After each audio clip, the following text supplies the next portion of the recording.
Show After Dark. I'm your host, Josh. It's nice to see you guys again. Um, I don't know how long I'm going to be on, maybe for a little while, but Mr. Doss is in the house, and Don't encourage him. so not only do I have some distraction, but there's also a second, Another crazy person to talk to. a secondary opinion. A contradiction to my own noise and chaos. Mellow tones. This crazy guy in the My background. dulcet tones. Hi. So tonight, we're gonna watch a couple of things in the spirit of keeping things from putting us both to sleep. Is it a murder love scene? No, actually, it's about the other guy, Pepsi. Who? Pepsi. Pepsi. Oh, Pepsi. Sitting here, I'm like, what do you mean by Pepsi? Are they your Pepsi? No. Run away! Run away! And there was much rejoicing. Yay! We would like a shrubbery.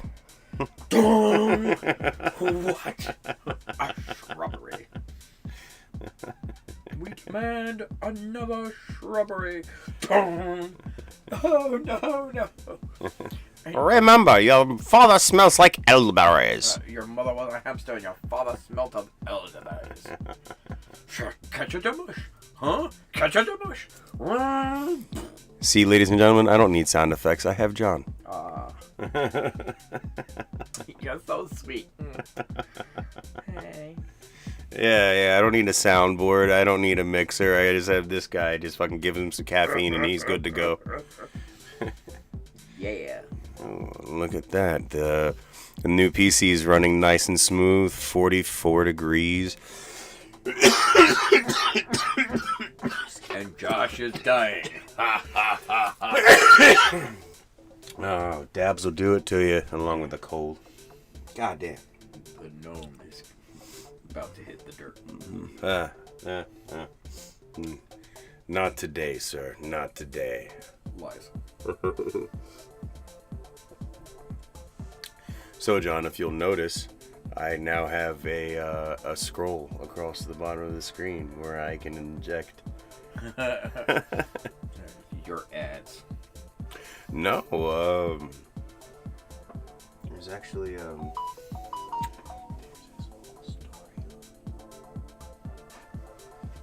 kind of seeing if anybody's paying attention, but you know. About a completely empty cemetery.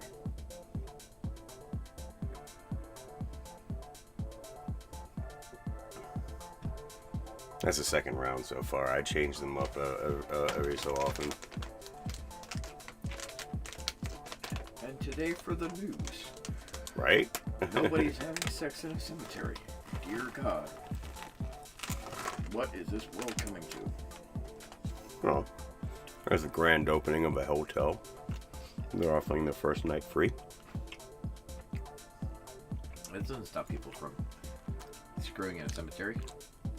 You do it because it's fun.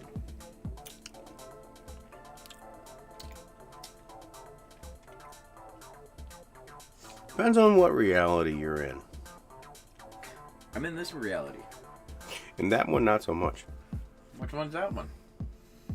The one where you have a big giant head?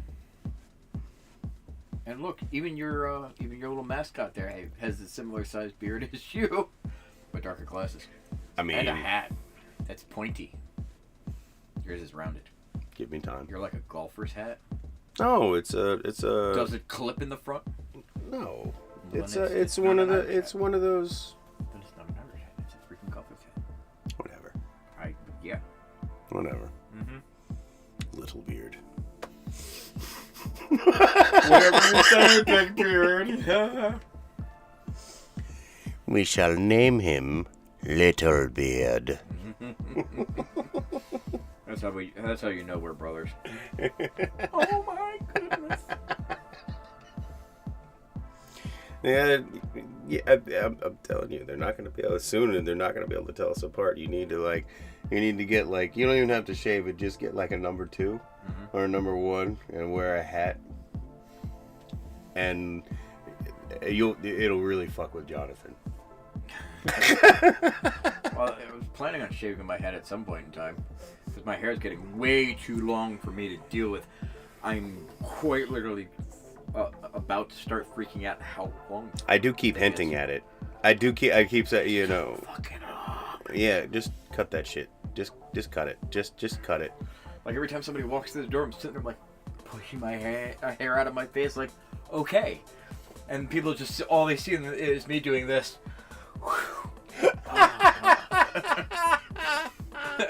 And they're like, did I interrupt something? I'm like, no, just getting my hair out of my face. Everyone, John is having trouble getting rid of his fantasy haircut. Fantasy? More like dreadful. No, you know, what are those hairstyles they have in the content or the character creators for like new characters? Oh, yeah. My hair is long, it's supple, it's thick, and it's brown. Now, if it was purple, then, you know, I'd probably keep it. And unfortunately, it's making him look like a hobo. Or a whore. I don't know. However, you know, some people, you know, hey, look. Tomato, tomato, right? No shame here. No shame in the game. I mean, yeah. On that wonderful note, let's and how you doing, viewer? Nice to see you tonight. We're gonna jump into the first one, and this is Pepsi's $32 billion typo that killed 5 people. Oh, sweet shit. Yes, sir. So let's. Pepsi does not dissolve rats. Wait. Let's go ahead and bring. There's the TV room. Yes, right there. Okay, ladies and gentlemen, let's see how badly Pepsi fucked up.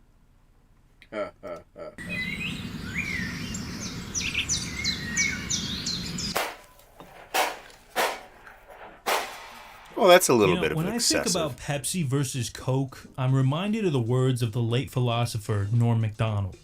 Coca-Cola is a delicious drink. And people, see, they think in their minds that if your favorite drink in the entire world is Coca-Cola, then your second favorite drink will be Pepsi-Cola, which is flawed reasoning. Actually, if your first favorite drink is Coca-Cola, your least favorite drink is Pepsi-Cola. I think that's a sentiment shared by most people, and that's not an opinion. The numbers do not lie. Coke's market share is almost double that of Pepsi. And for that reason, Pepsi has historically done some really wacky things to try to get a leg up on their competitor. But one time, they took it too far and plunged an entire country into chaos. A marketing stunt in the early 90s led to months of violent riots that left 5 people dead. But to really understand how we got to that point, we gotta go back. What we do here is go back. In 1902, Caleb Bradham formed the Pepsi-Cola Company, kicking off one of the most brutal and long-standing wars in history, the Cola Wars. Due to an early advantage, Coke has been dominating the Cola Wars for over 100 years. I'm sure the fact that they used to put actual cocaine in their beverages did not hurt at all. Now here's the thing, Pepsi knew they could never compete on the taste front because their product tastes like diarrhea water mixed with sugar, and they know it. So historically, they've had to resort to high-profile celebrity endorsements and marketing gimmicks to move their product. And over the years, they've had some absolute banger ad campaigns, like the famous Pepsi Challenge, where contestants would try both Coke and Pepsi without knowing which was which. And I can absolutely fucking tell the difference between Coke and Pepsi. There's no question. Pepsi's always been like it's just like drier than Coke. It's like I can't really tell the difference because both of them make my face hurt. Drink a little bit of it, and the fizz just get caught in my nose.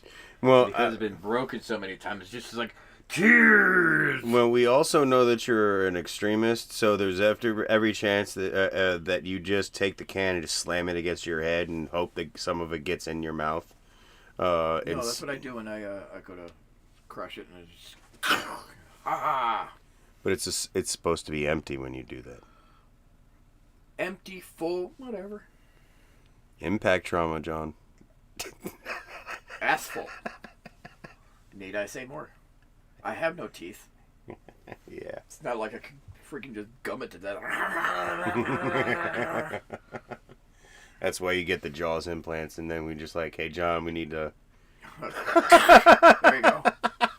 Bite Chose the entire Pepsi top of it every on. time. Coca-Cola says it's the real thing. But Pepsi-Cola believes that when it comes to colas, the only real thing is see the taste. fucking, like, That's why the titanium- Pepsi Challenge has been asking thousands of people across the country to let their own taste decide.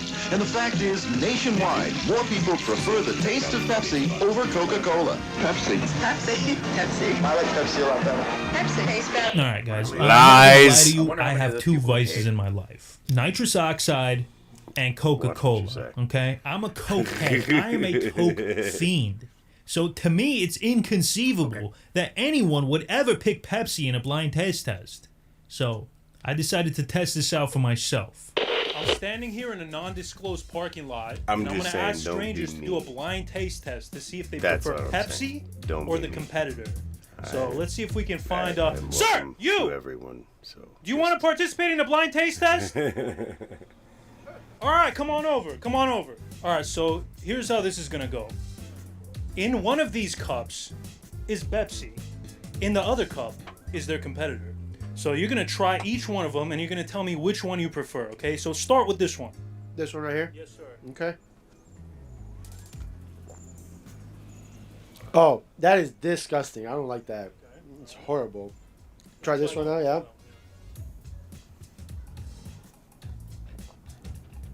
Yeah, that's not good either, but I prefer this one. You like that one better? I like this one better than that one. Well, let's see which one's which. Okay, so this one here is...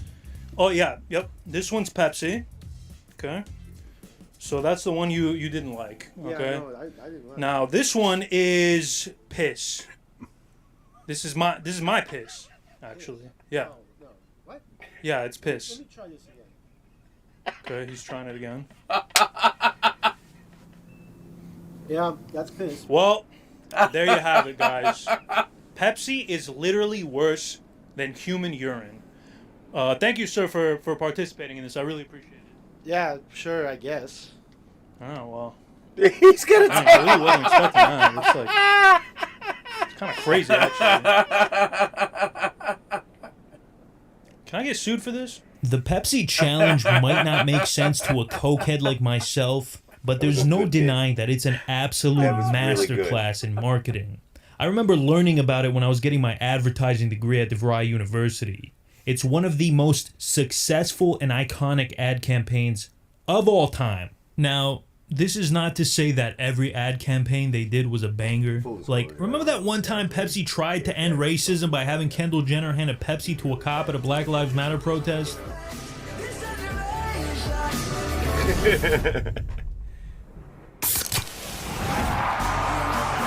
Like, I really don't. I have no was that, intention man? of doing that. I forgot about this until I started researching for this video. This was actually psychotic.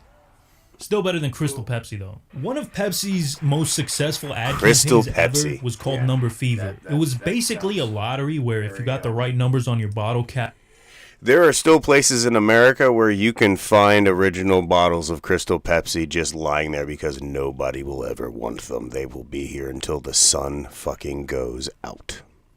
you could win some money. A lot of people are finding a lot of cash where they least expect it. Have a quarter, Mom, please, Karen. Thanks, Mom. $100 till payday? Right. It was a marketing ploy to get Look under Pepsi caps to win up to $100 cash instantly. And it saw a moderate amount of success in the United States. But one trap. day, a bunch of executives were sitting around a table brainstorming how they could use this to exploit people in third world countries. So number fever was introduced to Latin America, where it did extremely well. So much so that they decided to expand into other markets, namely the Philippines. Before we go there, let's do another quick history lesson. In 1898, the US went to war with Spain. And the reason for this war was pretty sketchy, very false flaggy. But it doesn't really matter. What matters is that America kicked the shit out of Spain and took all their colonies, including the Philippines, which it held until 1946. Even though the US no longer occupied the Philippines on paper after that, we still maintained a large presence in the area, and it became an important battleground during the Cold War. The CIA carried out a bunch of operations in the Philippines, including one where they literally staged a fucking vampire attack to scare communist rebels. No, I'm not joking. This was a I think we also used ghost voices and shit like that as well, like using their oh my god. yeah, like using their local their local lore and suspicion superstitions against them. Yeah, like real thing. But We also if you backed don't the wanna kill dictator anybody, Ferdinand but, Marcos, who ruled like, with an clear the iron fist area. for 30 years. You Because know, of all that, basic Scooby-Doo shit. You know what I'm saying? Like, there is no monster here, but we don't damn well make people think there is. American culture was pretty pervasive in the Philippines. These people loved basketball, Michael Jackson, and most importantly, good old-fashioned soda pop. Because after all, what's more American than diabetes? Coke had a presence in the Philippines since 1912, when it opened up its very first international bottling plant in Manila, beating Pepsi to the punch by a whole 34 years. And it would continue to dominate all the way into the 90s. By 1992, Pepsi controlled a pathetic 17% of the Philippine soda market. And this was pretty significant because at the time, the Philippines was the 12th largest soft drink consumer in the world. Just like a middle-aged white man going through a midlife crisis, Pepsi was desperate to penetrate the Philippines, despite the locals finding them disgusting. But everything would change when number fever came into town. Wait a second!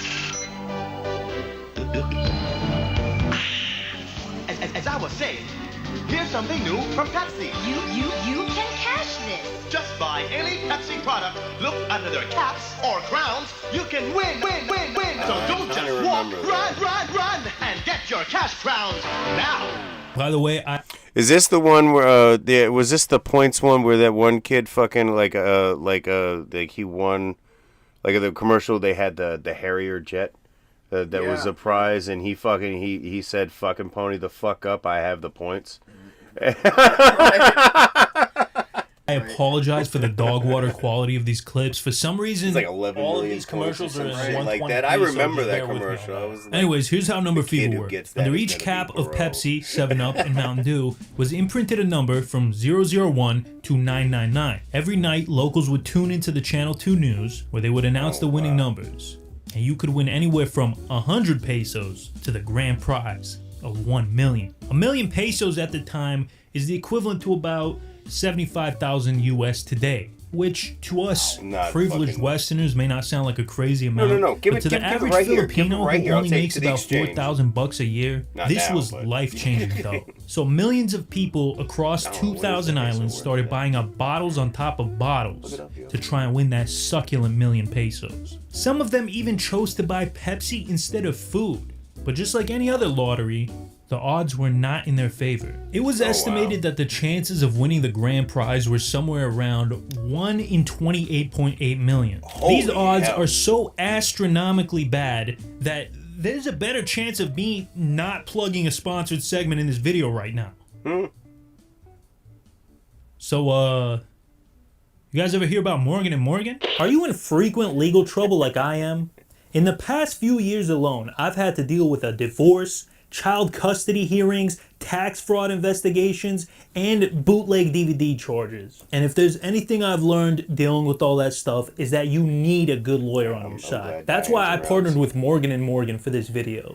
They're America's largest injury law firm. They have over 1,000 lawyers at the ready to represent you. And they're in every state of the United States of America. Now guys, take it from me. Finding a lawyer is a real pain in the tuchus, but Morgan & Morgan makes it easy. If you ever get injured in an accident, you're just 8 clicks away from submitting a claim. Morgan & Morgan has helped recover over $20 billion for their clients.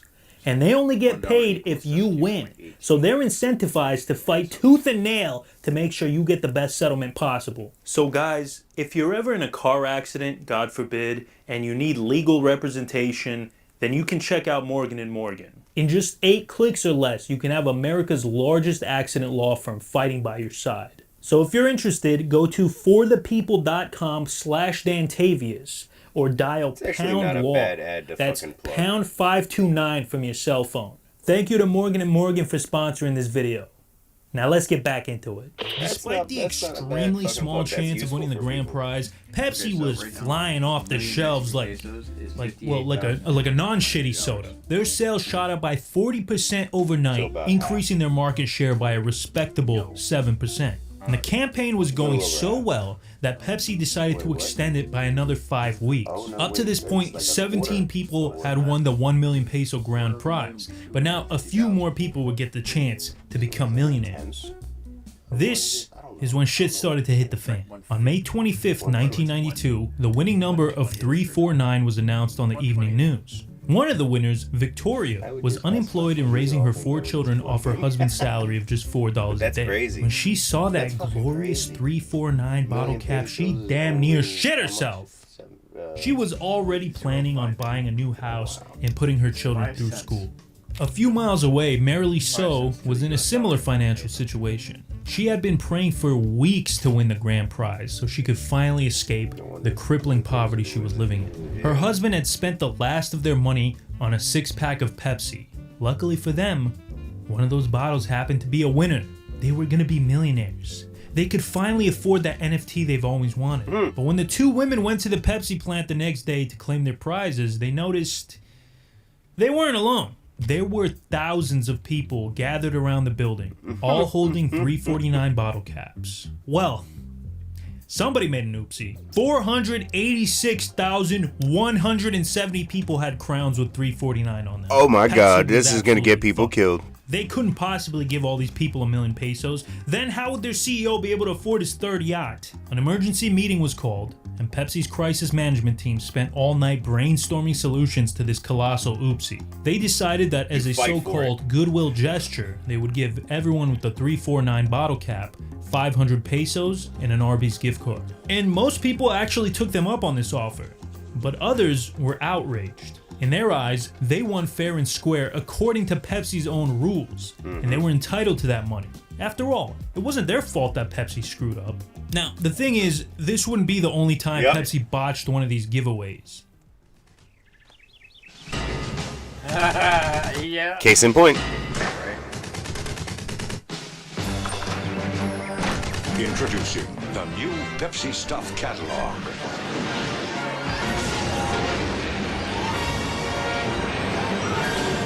Now, the more Pepsi you drink, the more great stuff you're going to get.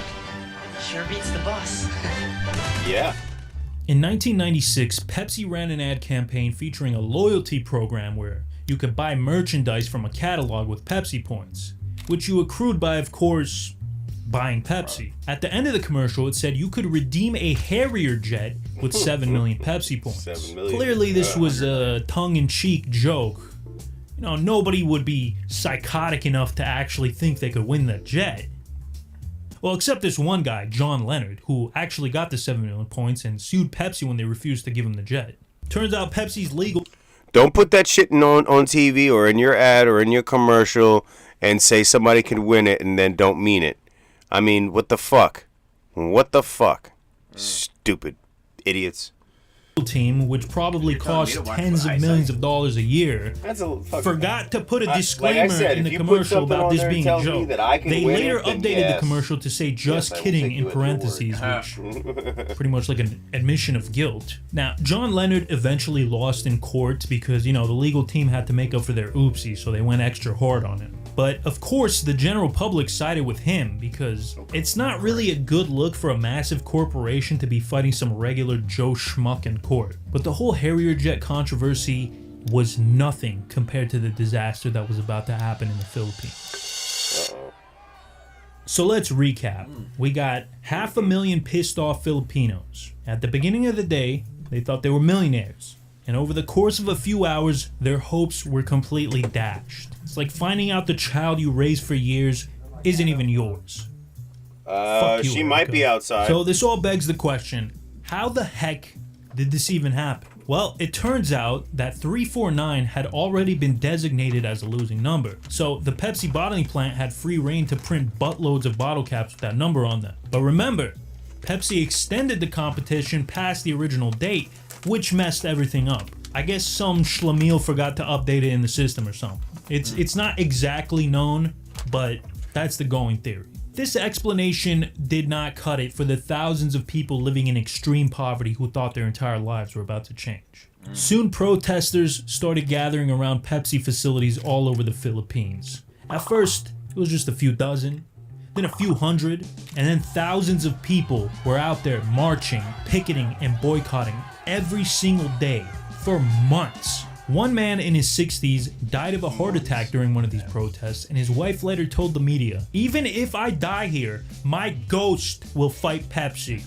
Oh, that's pretty badass. These people were not messing around. No. At first, everything was peaceful, but then they started to turn violent. After hundreds of years of colonization and dictatorships, the people were fed up, and they took out their pent-up generational anger out on Pepsi. Protesters started torching delivery trucks, throwing rocks at salesmen, threatening Pepsi employees, and attacking bottling plants. I think this newspaper article from 1993 says it best.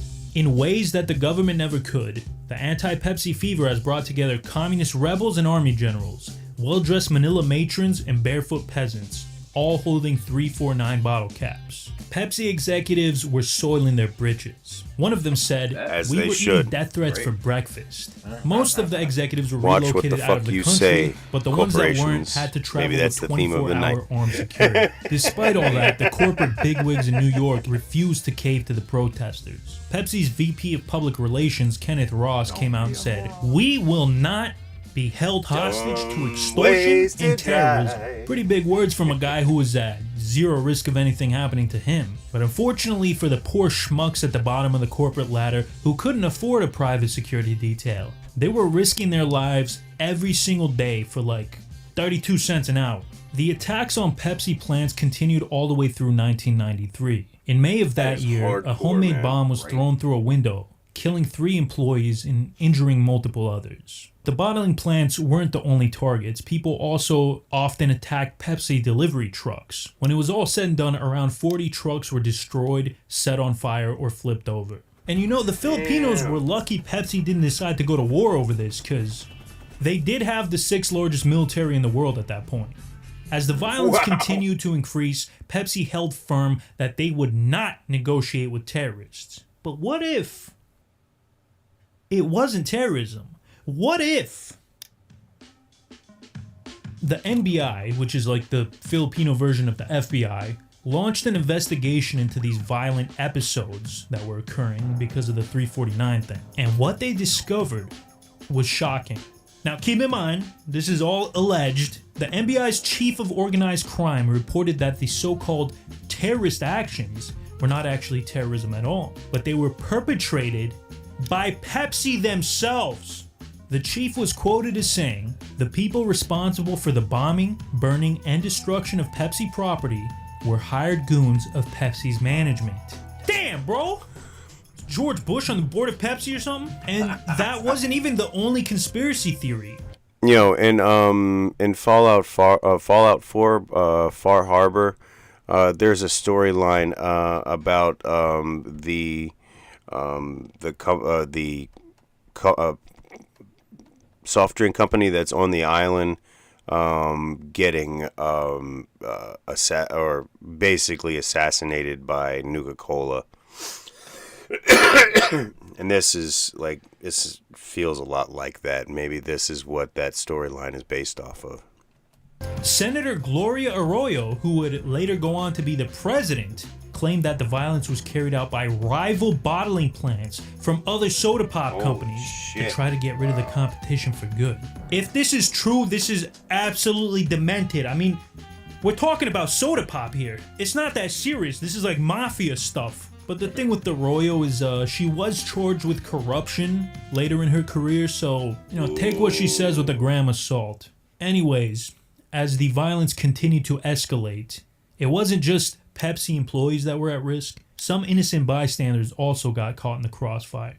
On one occasion, somebody threw a grenade at a Pepsi truck, which bounced off and took the life of a school teacher named Anacita Rosario and a 5-year-old girl who was just standing nearby. 6 others were also seriously wounded by the blast. The woman's husband, Raul, was then called into Pepsi's corporate office where they offered him $4,000 not to sue. Raul was outraged by this offer. He screamed at them, "My wife wouldn't have died. It's because of the 349 incident, because you cheated the people." He would later end up accepting the settlement after being convinced by his friends and family. This kind of captures the general mood surrounding this whole fiasco. Most Filipinos blamed Pepsi for the violence, not the people actually perpetrating it. Now, I should mention that even though there were a few extreme occurrences here and there, the vast majority of protests were peaceful. Not everyone took the violent approach, and multiple coalitions were set up to try to beat Pepsi in the courtrooms rather than on the streets. The biggest of these was Coalition 349, led by Vicente Del Fierro. And get this, Pepsi actually sued him for libel and slander. He was even accused by Kenneth Ross of orchestrating the violence himself. But Vicente was far from the only one trying to sue Pepsi. There were a total of 689 lawsuits and over 2,000 criminal complaints against Pepsi. But unfortunately, none of them really went anywhere. A few people snagged a couple $1,000s, but nothing substantial. And in 2006, after 14 years of litigation, the Philippine Supreme Court ruled that Pepsi was not liable for the damages caused by the little game. Somebody got Eventually, the craziness would die down, and people forgot all about the whole number fever disaster. Pepsi's sale would eventually rebound after a few years, but to this day, in some parts of the Philippines, saying the word Pepsi is like Voldemort. And a lot of people still have bad taste in their mouths over it. Not just because it tastes like absolute dog shit. Well, there goes my chances of ever getting a Pepsi sponsorship. Now, before I go, I gotta say one thing. I've been shitting on Pepsi a lot in this video, and deservedly so. But I don't want you guys to think that means Coca-Cola isn't a bad company, because they're just as bad, if not worse, than Pepsi. At the end of the day, 5 people died because of the number fever fiasco.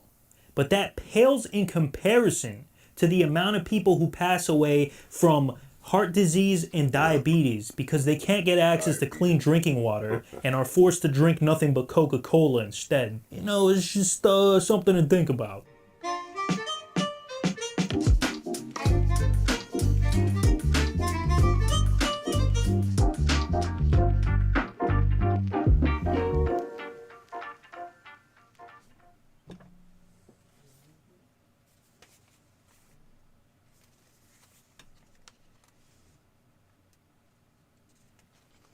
Okay.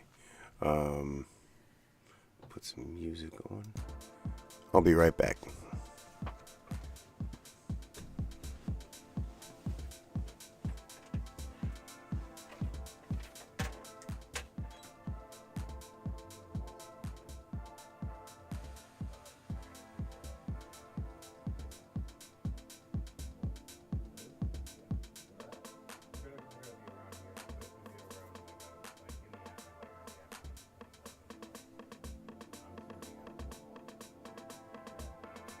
Yeah, no doubt.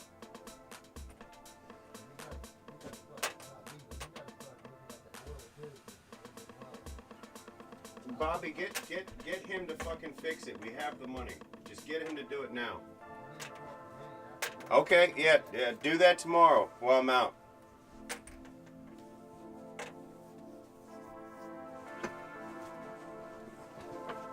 Because the only thing we should have to worry about is oil changes, Bobby, not fucking like doing what we'd be doing. I said we shouldn't be having to worry about what like this stuff. We should just need to get it fixed. Yeah, let's just get it done.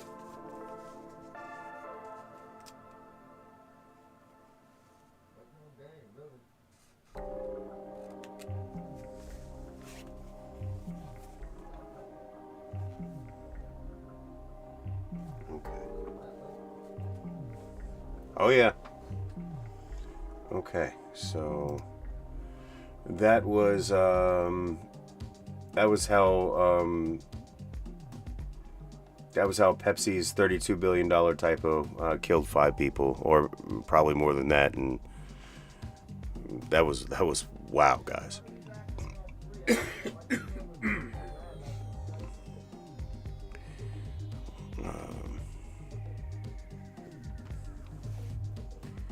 All right. So next up is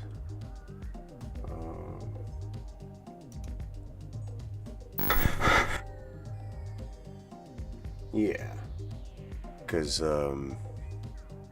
it's already 12 o'clock. I think I'm gonna like two. What time are you bouncing out of here? I have no idea. I'm gonna be awake probably most of the night. What are you gonna be doing tonight? I have no, probably playing games. Like what? Let's see now. There is the Outer Planets, Fallout 76.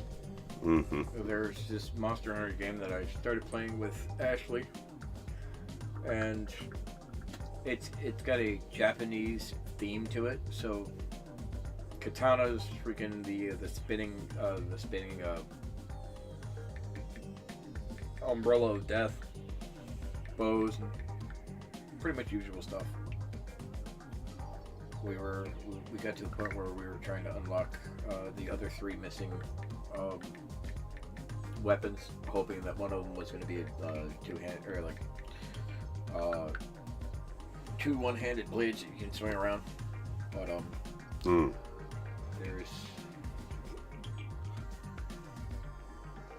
we haven't unlocked that yet. The last thing that we fought was like this jumbo-sized boar that I want to say is like the same size as a city block. It's like, oh yeah, that thing's super easy, no problem. And what game is this? Let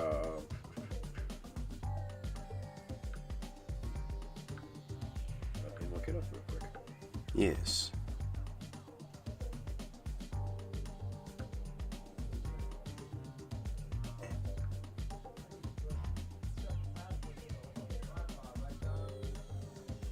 No. Yeah, I heard you, Bobby. I'm on stream. Give me a minute. Fuck, you would have a million questions. Password to your Wi-Fi. I mean, I might, but hold on. Okay.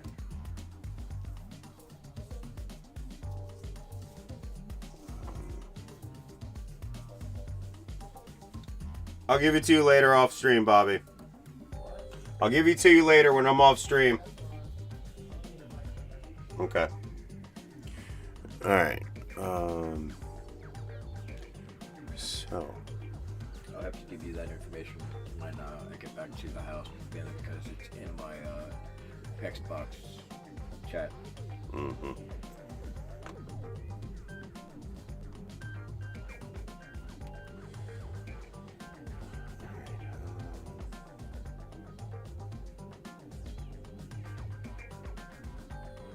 Actually, let me go here.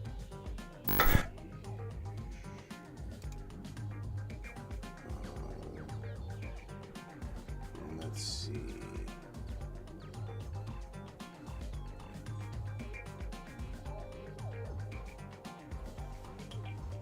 Okay, so we'll look at okay. So this might be interesting. This is a new analog horror. It's called Japanese Urban Legends Legends and Rituals Volume 1. It's an analog horror. So far, it sounds cool. Yeah, and they're short, so we can watch a couple of them. All right.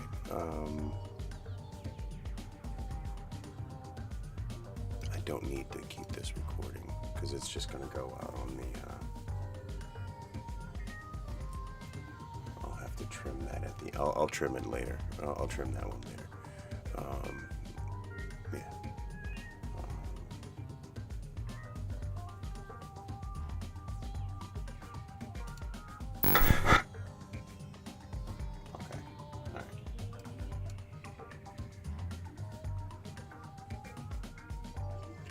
All right, ladies and gentlemen, you know the drill.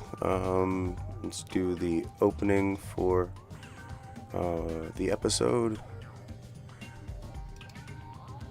Welcome, ladies and gentlemen, to the Gnome Show. I am your host, Josh, and tonight I have for you a new analog horror called Japanese Urban Legends and Rituals, Volume 1. Ooh, we're going to get more. I hope you guys are doing well. I hope you're... What is it? Oh, yes, it's the end of the weekend, isn't it? Well, actually, technically it's the beginning of the week. But yeah, the end of the weekend. Yeah, like it. No, well, now it is. It is a Monday. So, welcome to the new week, ladies and gentlemen. I hope it is profitable, peaceful, all the good stuff. Or at the very least, you have a good time during the week. Here's another. Too bad life doesn't come with skill levels. It does. You just don't have a heads up display for that. Can I choose my difficulty rating? All the achievements are hidden. Everything is hidden. Hidden. Gotta figure shit out for yourself. Yeah. And it doesn't happen often, but Mr. Doss is in the studio tonight. Hi, everybody. He's finished his shift for the day, the long shift, as we called him. But we'd be making our goals, so that's pretty good. All right, without further ado, let's cut the music. And can I crossfade things or fade them in? Is there a way to do that? I'm gonna have to look at that. This is a really good song. Yes, you can with a button. Yeah, there's a button for that, for the fading. I'll have to figure it out. There's a button for everything. Ha ha ha ha. And there usually is. All right, let's boogie, ladies and gentlemen.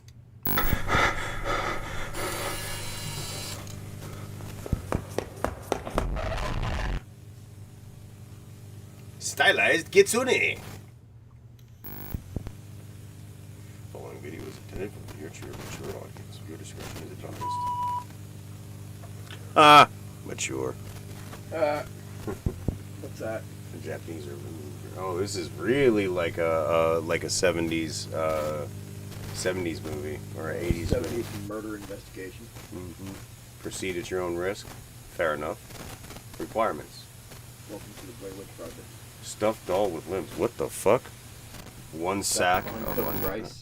Nail clippers. One. And sewing needle. So this is okay. So this is definitely a ritual, or the materials needed for the ritual. A length of thread. Kitchen knife. Bathtub. Oh, who was that?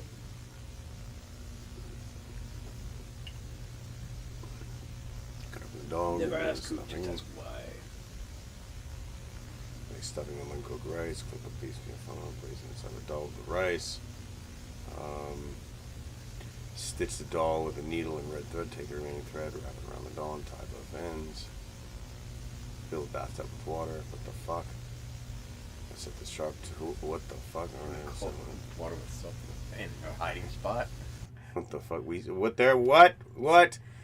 There can only be one of us. This is already highly upsetting, ladies and gentlemen.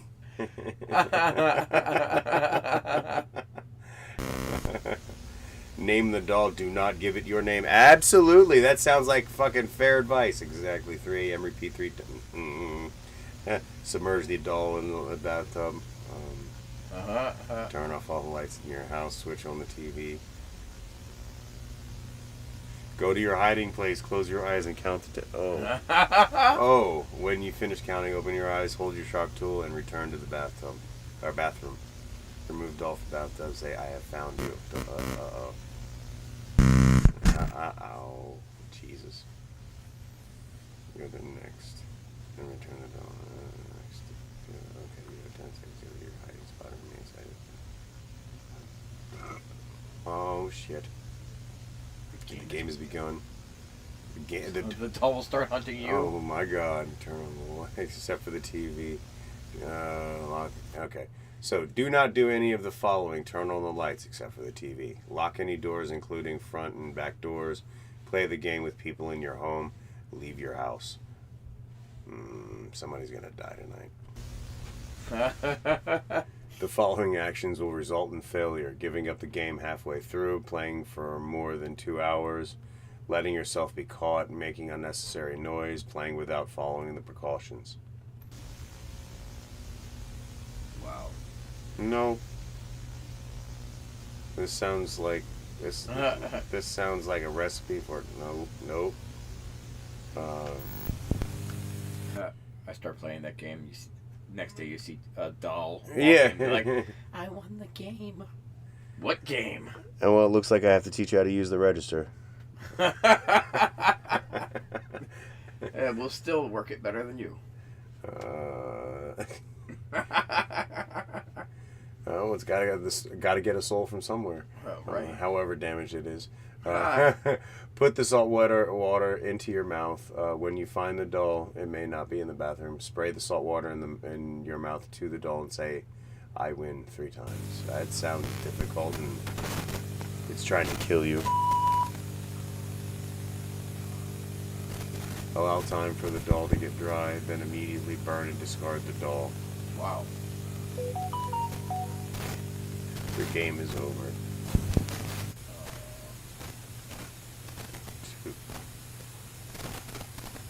The cursed poem of death.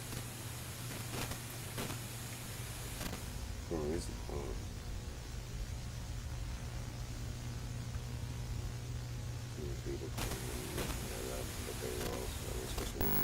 What the fuck? That's creepy. Yeah. Failed to return to share the outcomes. That's following as a poem. Nice try. You can read it at your own peril. Or say it at your own peril. Be advised. Not read it out loud. Right. Yeah. You may read it in your mind. Yes. Don't worry, we will read it out loud.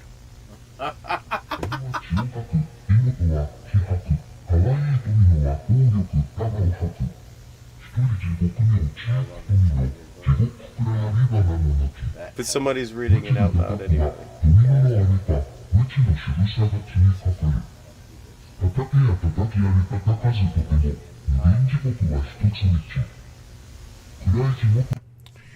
You should.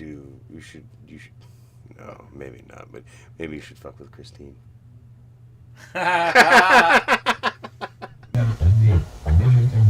Absolutely.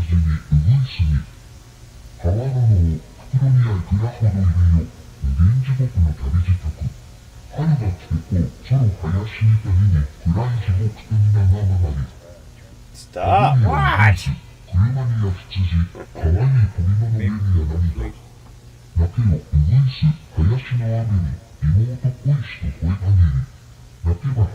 See, my buddy here is gonna get me fucking killed. Yeah.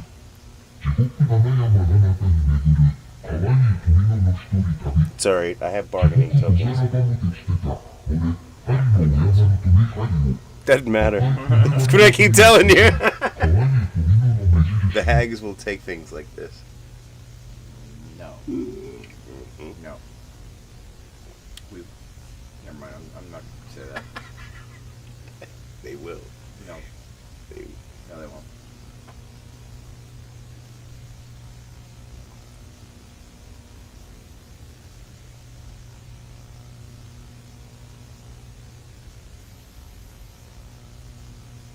Papa is considered is condemned again.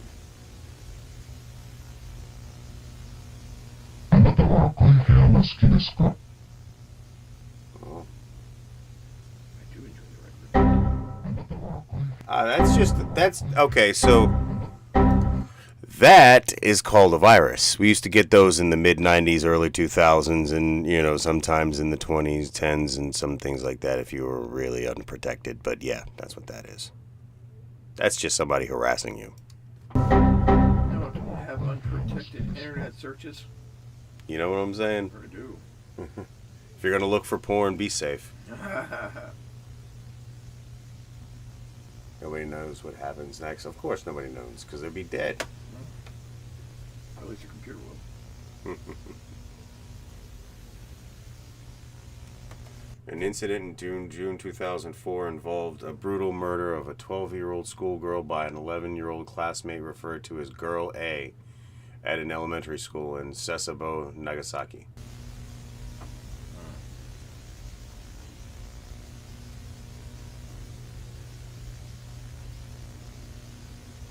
According to reports, Girl A had the Red Room curse animation and had the movie cached on her computer before the murder. Oh, shit. Yes. That's why we're here.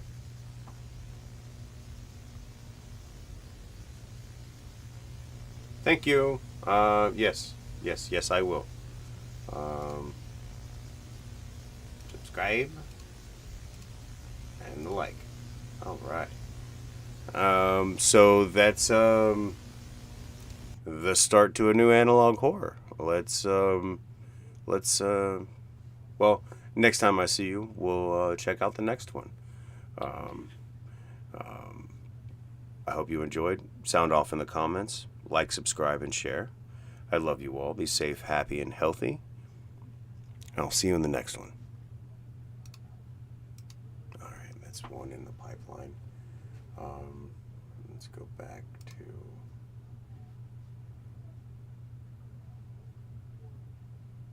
this one.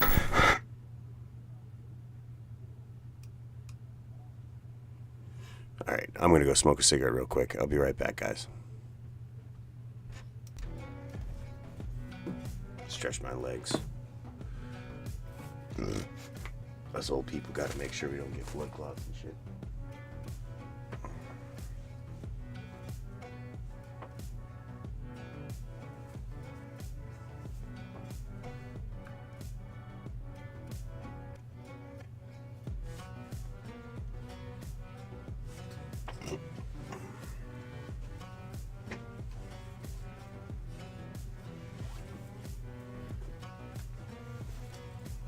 Yeah, you might want to put your jacket on. Let's get this fucking shit.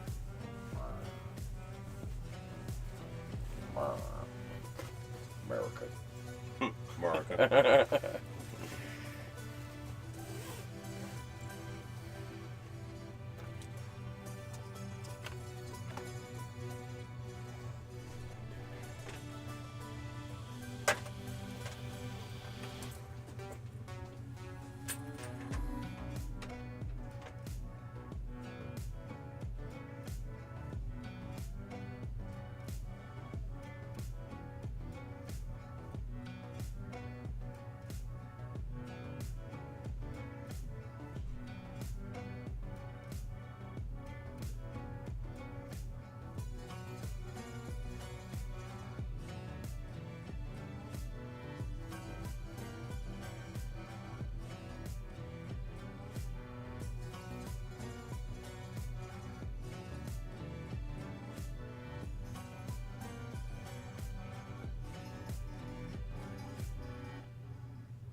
I need people to see me. I'm like, no, you need people to see you when you go jogging at night with dark clothes on. And he's like, is that supposed to mean something? I'm like, dude, you're about as dark as Josh's hat. I'm like, if you're wearing dark clothes and running, I'm like, that tends to be a problem. I mean, look, I've seen people like, no, let's keep that. Yeah, no, nobody wants to see my face. No, it's just, we don't need that much light. Like, I'd be driving sometimes and people would be riding their bike at night and literally ain't got no motherfucking riding lights or anything on. Right. No vest, no nothing. Yeah. People just can't see them because... Or they don't have enough. You know, like, it's already bad out, and I know what it's like to fucking have to ride your bike home in the fucking rain or snow or fucking ice or whatever. That shit sucks really hard.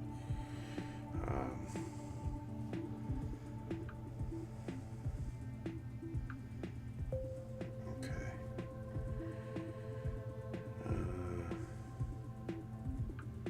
Yeah. Let's do this last one. And I will cut it for the night. Welcome back, ladies and gentlemen. I've got one more for you. And I have duties in the morning. Duty. He said duty.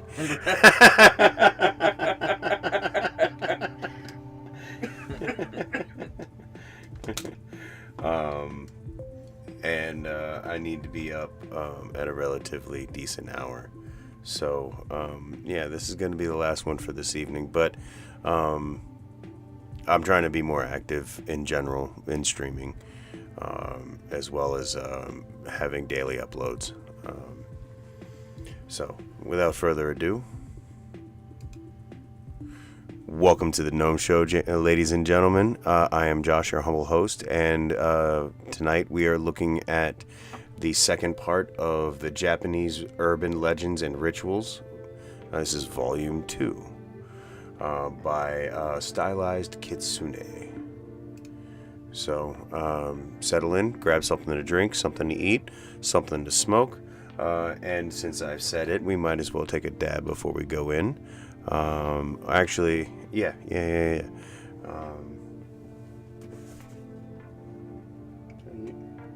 Nah, this is only like 9 minutes and 40 seconds. We'll be all right. Let's just jump into it, ladies and gentlemen.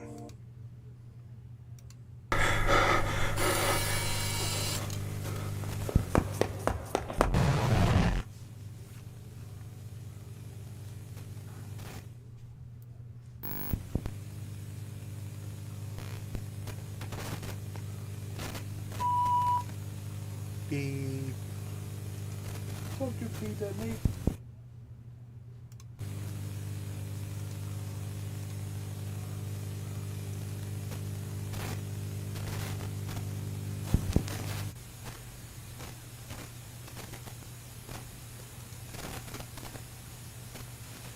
Ritual game that summons a deadly spirit. Ritual follows simple. You give me something there before you go to bed. You need a bathroom. Why is it always a bathroom with a bathtub? I don't know.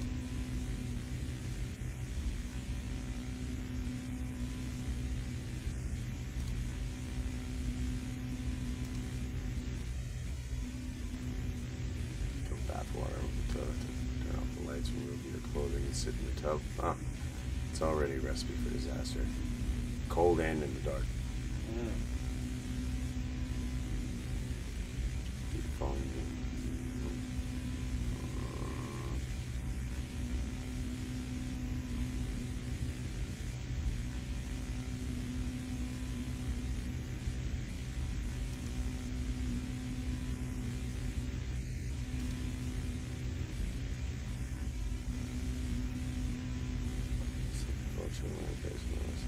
What the fuck?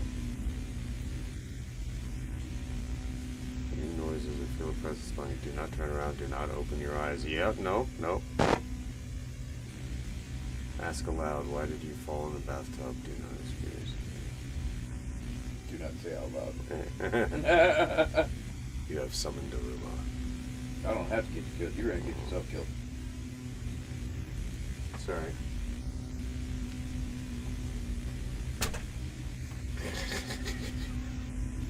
We'll die together, motherfucker. Go to your bathroom bedroom without turning any lights on, change your clothes and go to sleep. Yeah, I don't think so. Oh. Come in. Look what you did. Damn it. It's a cat. The game has begun. Next morning, as soon as you open your eyes, the rumor will begin following you. You will feel a presence constantly lurking behind you. When you turn around, you won't see anything. That just sounds like paranoia. Anyway. Yeah. You will catch a glimpse of. Occasionally, you will catch a glimpse of her. She will attempt to get closer and closer to you. Do not let her catch you, or. Oh! It's the girl from the well. Oh well, that's fine. If you feel she's too close, shout Tamare, which means stop.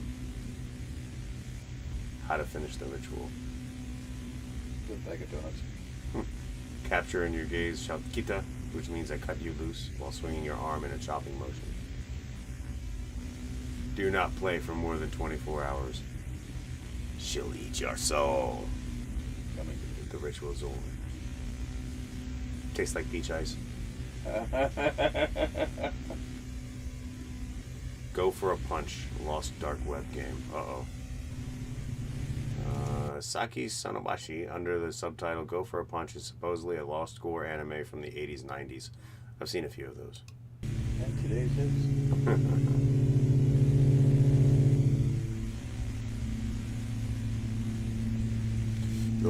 The legend started in 2015. An anonymous user shared their experience in a forum claiming they've seen one of the most disturbing media on the deep web. You mean... I was going to say 2 girls, 1 cup, but cat videos, you know. 1 guy, 1 jar. Good God. Oh, wow. Forgot about that one, did you? Goatsy. Goatsy? Not goatsy, it's called goat yoga. The plot of the anime goes as follows. A group of school teenagers are locked in a room, public restroom with no doors or windows for them to exit. They debate the possibility of never being able to leave the bathroom. They aggressively losing their sanity to the point of committing suicide due to desperation and hunger. Oh, wow.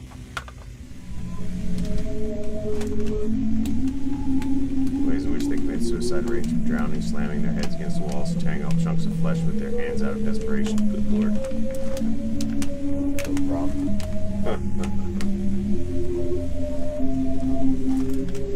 I'm in a studio in an OVA with 80s audio and video to black movements together.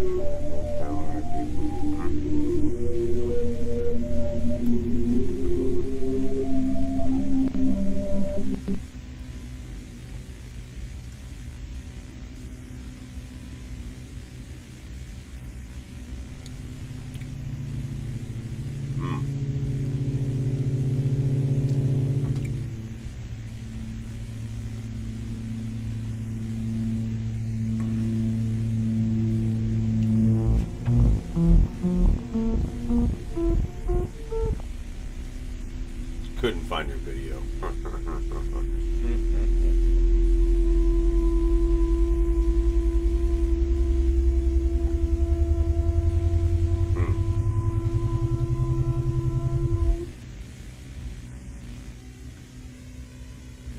Legend of the Diki Diki.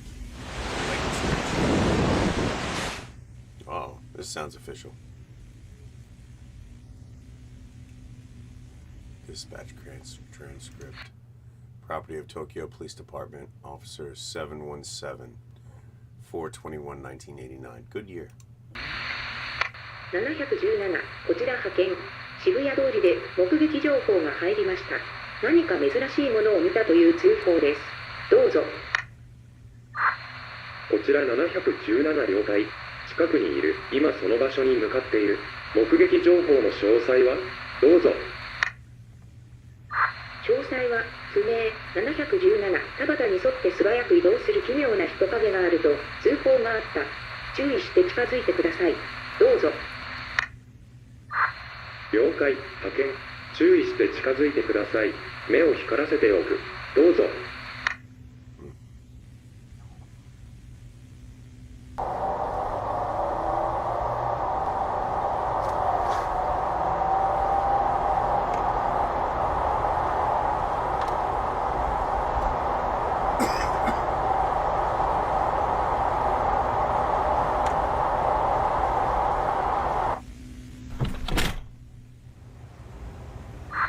717現場に到着した。まだ生き物の情報はありません。捜索を始めます。どうぞ。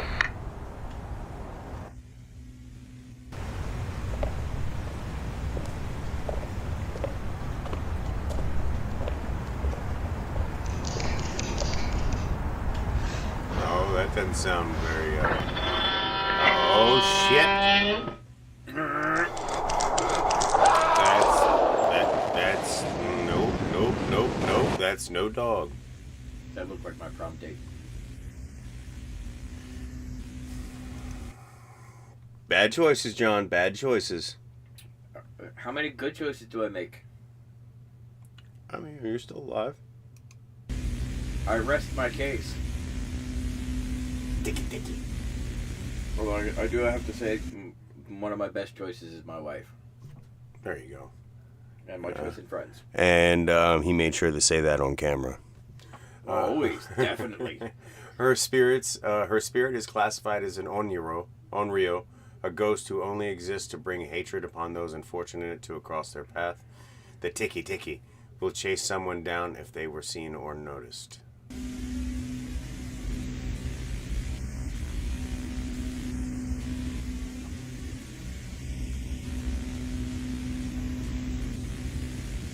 I wonder if cryptids in different countries have passports.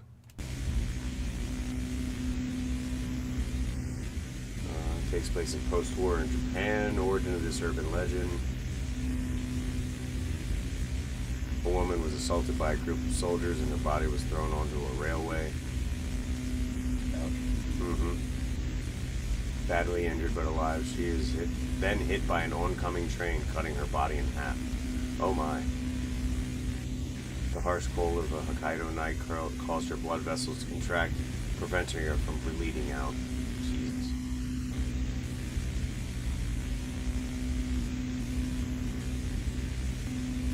She squirmed in agony and pleaded for help for several minutes, drawing the attention of a station attendant. In complete shock, the attendant did not help her. Instead, he covered her with a plastic bag and left. Oh my God. She died a slow, agonizing death. I guess so.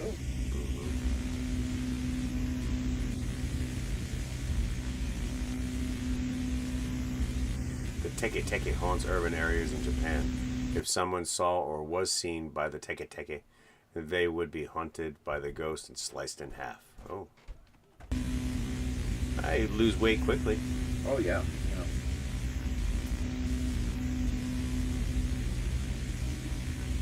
Very cool.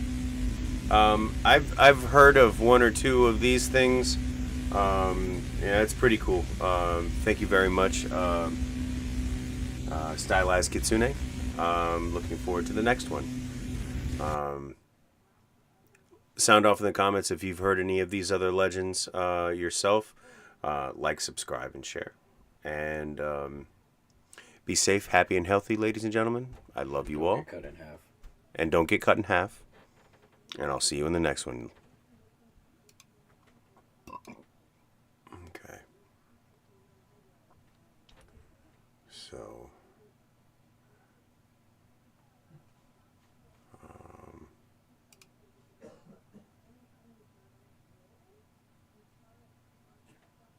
I think that's it for tonight. Yeah, I think that's it for tonight, ladies and gentlemen. I have to be a responsible person and get to bed at a decent hour. So, thank you for joining me. If you came in, wandered by, If you've been here since the beginning, I really appreciate it. Thank you to Mr. Doss for joining me in this stream. Anytime. Oh, I say that now, but anytime that you usually ask me, I'm like, yeah, I'll do it. Pass out. Yep. So we were blessed with the presence of Mr. Doss today. Blessed. Like, subscribe, and share. I love you all, guys. Be safe, happy, and healthy. And I'll see you in the next stream. And I'll definitely see you every day, 7 a.m. with a fresh upload. Have a good night.